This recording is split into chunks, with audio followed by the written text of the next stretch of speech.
શાળાની વિદ્યાર્થીનીઓ મધ્યાહન ભોજન ફેંકતી હોય તેવો એક વિડીયો વાયરલ થયો છે।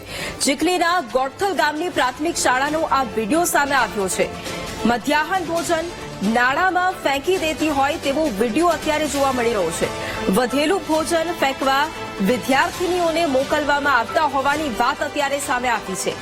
નાળા પાસે વિદ્યાર્થીનીઓને કેમ મોકલાય છે તે સૌથી મોટો સવાલ છે। મધ્યાહન ભોજન માટે અલગથી સ્ટાફની વ્યવસ્થા કેમ નથી તે પણ એક સવાલ અત્યારે ઉભો થઈ રહ્યો છે।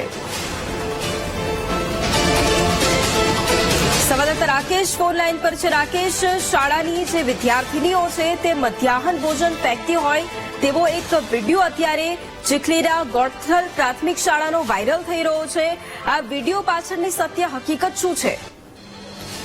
ગત દિવસોમાં પણ અનેકવાર પ્રાથમિક શાળામાં વિદ્યાર્થી અને વિદ્યાર્થીનીઓ પાસે મજૂરી કરતા વિડીયો ગત વર્ષોમાં પણ વાયરલ થયા હતા, જેને લઈને સમગ્ર જિલ્લામાં પ્રાથમિક વિભાગમાં હડકંપ મચી હતી। પરંતુ અનેક શાળાઓમાં આજે પણ વિદ્યાર્થીની અને વિદ્યાર્થીઓ પાસે કામ કરવામાં આવી રહ્યું છે।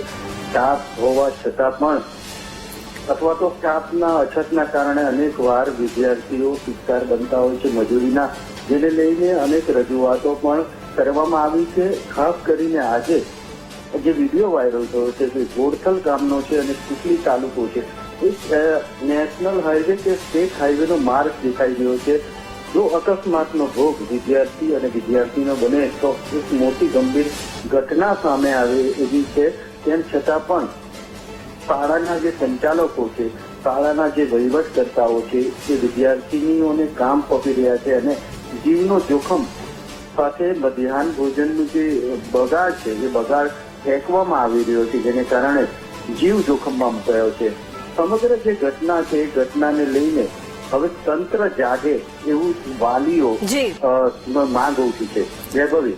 બિલકુલ, આભાર રાકેશ તમામ જાણકારી માટે।